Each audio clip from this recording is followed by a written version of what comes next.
Problem set 1 question number 8। यहाँ पे अभी उन्होंने क्या दिया, P A Q B R C and H D R perpendicular to line A D line को परपेंडिकुलर है, सब जगह में 90 डिग्री हो रहा है। ए बी 60 है, B C 70, C D 80, P S, अभी यहाँ पे पूरा पी एस दिया है, पी एस 280 और हमें पी क्यू क्यू आर और आर एस सब निकालना है। ठीक है, तो यहाँ पे जो दिया है वो पहले लिखते हैं। अभी ये जो है परपेंडिकुलर टू एडी है, सेगमेंट कौन कौन सा, segment P A Q B R C और S D perpendicular to AD है ना। तो देयरफॉर क्या हुआ, P A parallel to Q B parallel to R C parallel to S D, ये सब पैरेलल लाइंस हो गए है ना। अभी हम लोग ने तो थियरम क्या पढ़ा है, 3 पैरेलल लाइंस, यहाँ पे क्या है 4 पैरेलल लाइंस, तो हम लोग तो 3 पैरेलल लाइंस को ही ये करेंगे। तो नाउ हम लोग देखते हैं A P parallel to B Q parallel to D S, A P B Q और डी एस, इसको इग्नोर कर देते हैं। तो अभी अगर वो प्रॉपर्टी ऑफ पैरेलल लाइंस क्या है, अगर पैरेलल लाइंस का हम लोग ने प्रॉपर्टी पढ़ा तो क्या है, पी क्यू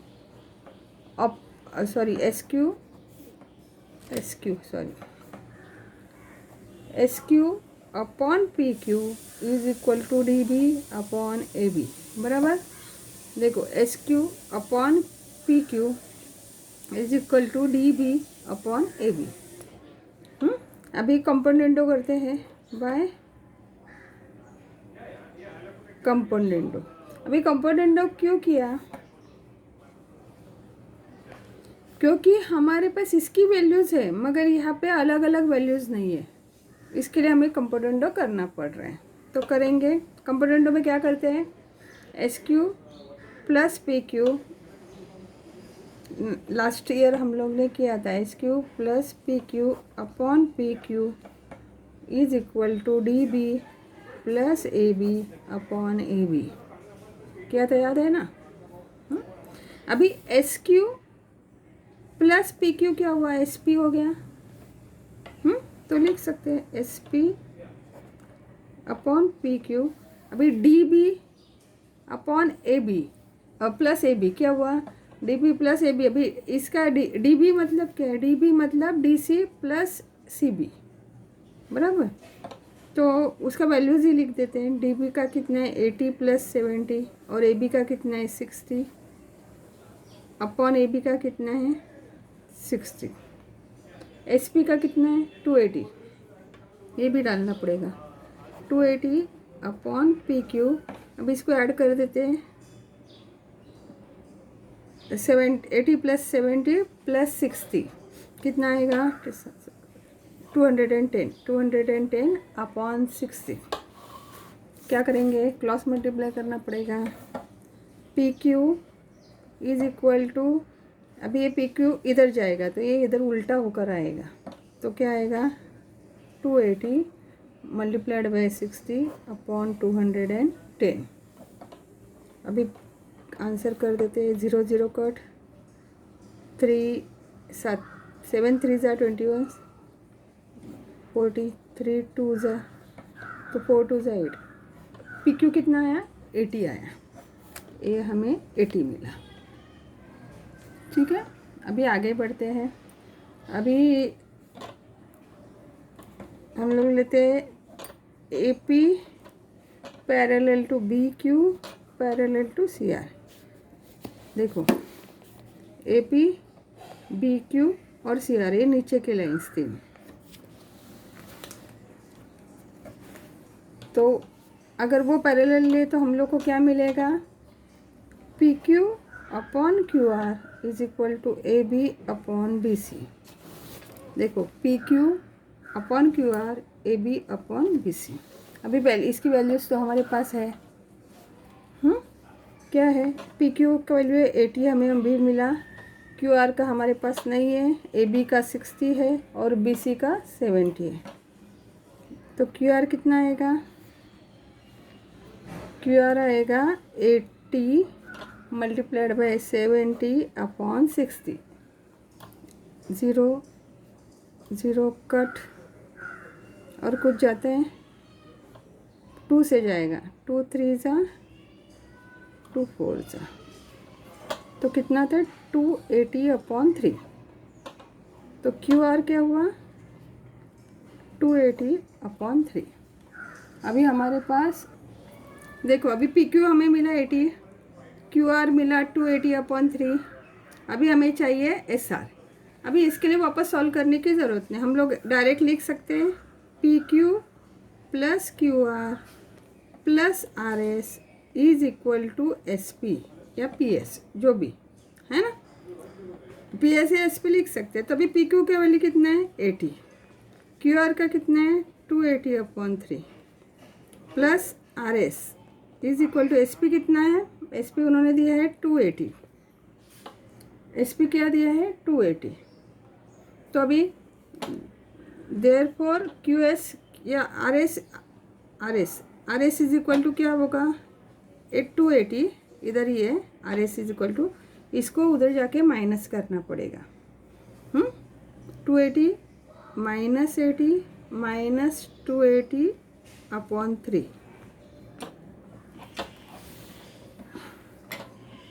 देखो आर एस है इज इक्वल टू 280 और इसको दोनों को उधर लेके गए तो माइनस कर दिए। तो आर एस 280 से 80 गया, कितना बचेगा? 200 minus 280 upon 3। Therefore R S is equal to, देखो यहाँ पे डिनोमीटर कुछ नहीं, यहाँ पे है, तो हम लोग को इधर 3 से मल्टीप्लाई करना पड़ेगा। 600 माइनस 280। देयरफॉर आर एस 600 से 280 गया, कितना बचते हैं? 320 अपॉन 3। तो ये वैल्यूज़ आपको मिल गए। अभी लास्ट में आप आंसर में लिखो, क्या लिखोगे? P Q is equal to 80, Q R is equal to 280 upon 3 और R S is equal to 320 upon 3। Okay, 9 सब में एक्टिविटी है तो मैं डायरेक्ट लिखती हूँ। उन्होंने क्या बोला है? In triangle P M Q ray M X is bisector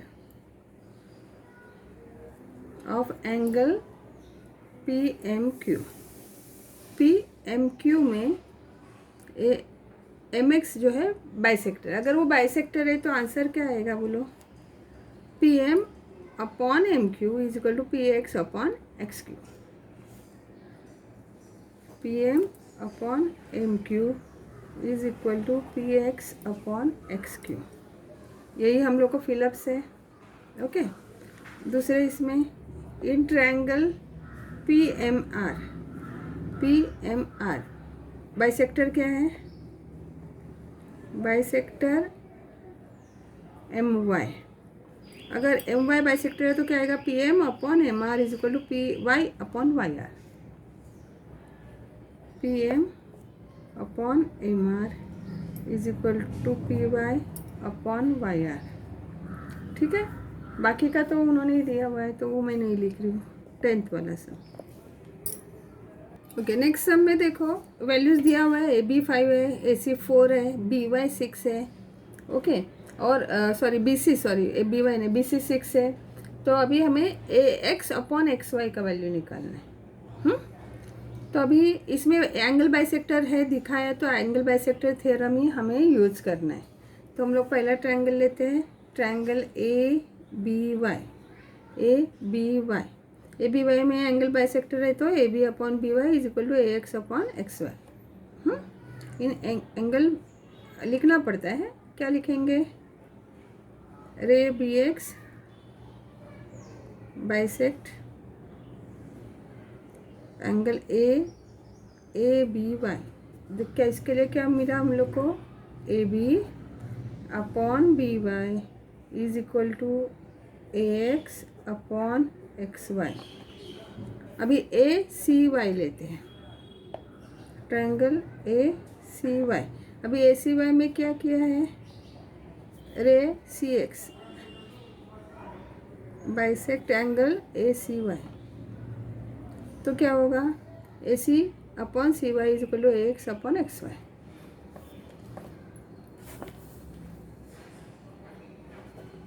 A C upon C Y is equal to X upon X Y. इसका मतलब क्या, देखो A B upon B Y मतलब भी A X upon C Y, और A C upon C Y is equal to ये, तो हम लोग लिख सकते हैं therefore A B upon B Y is equal to A C upon C Y is equal to A X upon X Y. लिख सकते हैं। अभी वैल्यूज डालेंगे। ए बी का वैल्यू कितना है 5, बी वाई का नहीं पता, ए सी का 4, इसका नहीं पता, और ए एक्स अपॉन एक्स वाई। अभी इक्वल रेशो थ्योरम आपको पता है, बाय इक्वल रेशो थ्योरम। एक इक्वल रेशो थ्योरम में हम लोग क्या करते हैं, ऊपर को ऐड करते हैं 5 + 4 अपॉन ये नीचे वाले को भी ऐड करेंगे B Y plus C Y is equal to X upon X Y. ये कभी पॉसिबल है अगर वो कॉलिनियर है, तो बी वाई सी कॉलिनियर है, इसके लिए हम लोग ने ऐसे कर दिया। ये कितना हुआ 9। अभी B Y upon Y C Y कितना आता है, बी सी होता है, is equal to X upon X Y. अभी बी सी का वैल्यू उन्होंने दिया हुआ है, बी सी का वैल्यू 6 है, is equal to X upon X Y. 3 2 ज़ा 6, 3 3 ज़ा 9, therefore A X upon X Y is equal to 3 upon 2। ये हमें मिल गया। ओके, नेक्स्ट वाला देखो, ए बी सी डी, इसमें ए डी और बी सी पैरेलल है, और ए सी और बी डी डायगोनल है जो इंटरसेक्ट करते हैं पॉइंट पी। हमें दिखाना है A P upon P D, A और A upon P D is equal to P C upon B P.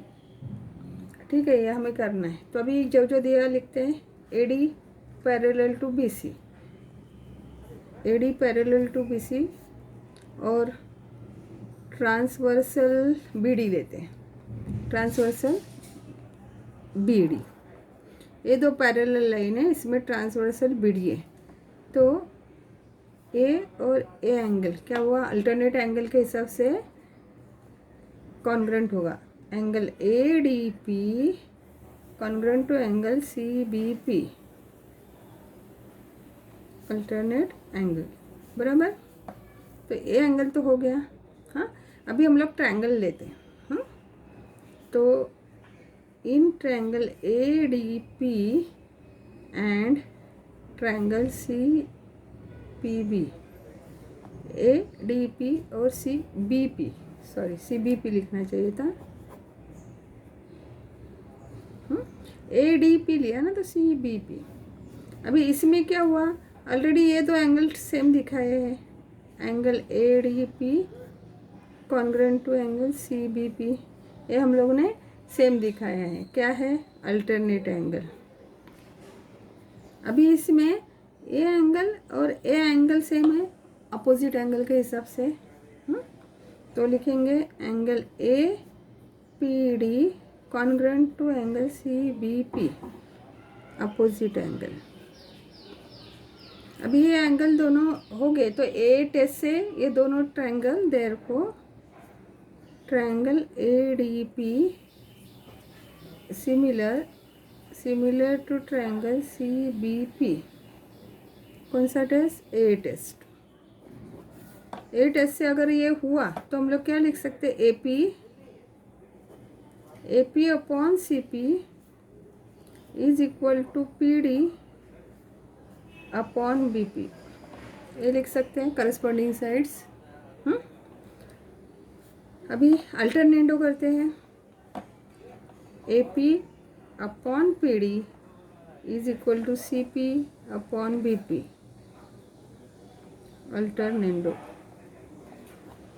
Alternendo करेंगे। अभी A P upon P D, तो उसका ही मतलब है A P upon P D is equal to P C. C P को P C भी बोल सकते हैं, और बीपी, यही हमें प्रूव करने को बोला था, जो हुआ। Okay, next question. एबीसी में एक्स वाई पैरेलल है और एक्टिविटी क्या है, 2ax is equal to 3bx। तो उसको सॉल्व कर सकते हैं। ax upon bx is equal to, a3 है, a2 इधर जाएगा तो डिवाइड हो जाएगा 3/2। अभी कंपाउंड करना है तो क्या करेंगे, ax plus bx upon bx is equal to 3 + 2/2। अभी ax प्लस bx कितना हुआ, ab अपॉन bx कितना आएगा, 3 2 5 5/2।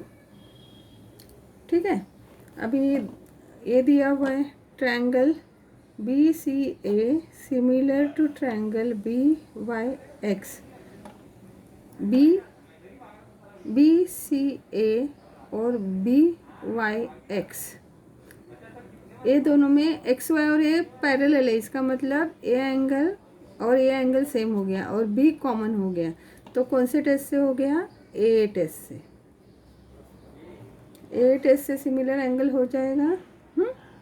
तो देयरफॉर क्या होगा, BA upon BX is equal to AC upon XY। तो उन्होंने ही दिया है, बराबर है ना। BA upon BX is equal to AC upon XY। तो उन्होंने दिया corresponding sides of a similar triangle.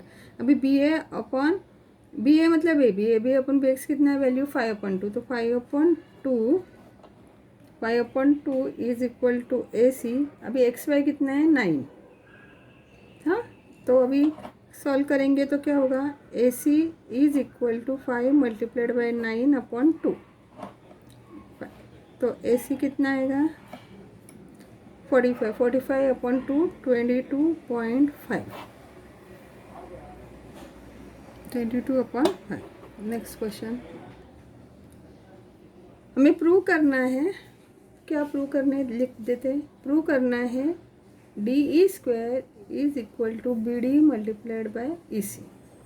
BD multiplied by EC क्या है, DE²। ये DE का स्क्वायर ये दोनों के मल्टीप्लाई के बराबर होगा, ये हमें प्रूव करना है। तो प्रूफ में क्या आएगा, DEFG स्क्वायर है, इज स्क्वायर क्या है, उन्होंने ही बोला है ये स्क्वायर है। अभी स्क्वायर का मतलब क्या होता है, चारों साइड सेम। DEFG स्क्वायर है, इसका मतलब ये चारों साइड सेम है। तो लिखना पड़ेगा DE is equal to EF is equal to GF is equal to GD। ये फर्स्ट स्टेटमेंट हो गया, साइड ऑफ द स्क्वायर। अभी ये हो गया।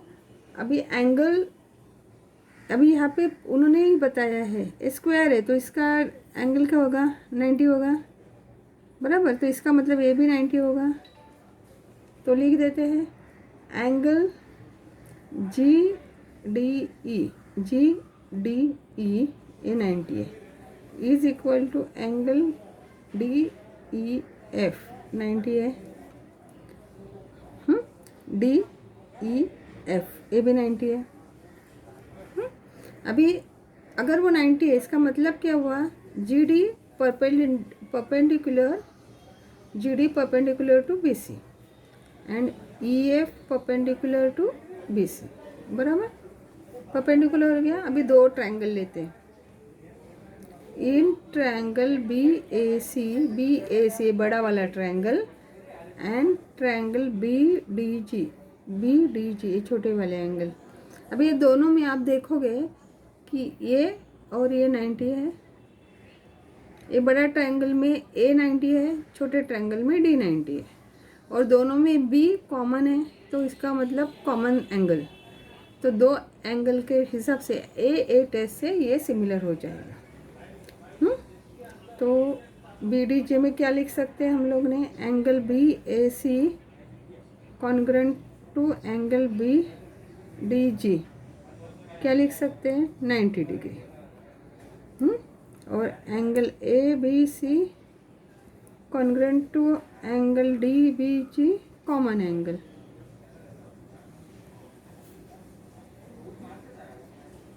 ठीक है, अगर ये दोनों हो गया तो ये सिमिलर हो गया कि नहीं। Therefore triangle BAC similar to triangle BDG। कौन सा टेस्ट? A test. ठीक है, ऐसे ही हम लोग सिमिलरली दूसरा भी दिखा सकते हैं। अभी ये सेकंड स्टेटमेंट हो गया अपना। अभी वैसे ही आप सिमिलरली दिखाओ। अभी आपको पता है similarly triangle BAC similar to triangle FEC। ये थर्ड स्टेटमेंट आप करके दिखाओगे। मैं बता रही हूँ BAC और ये ट्रायंगल FEC अगेन 90 डिग्री और C कॉमन, तो ए टेस्ट से ए सिमिलर हो गया। तो ये थर्ड हो गया। अभी अगर ए सिमिलर है तो हम लोग लिख सकते हैं BD upon EF is equal to GD upon EC।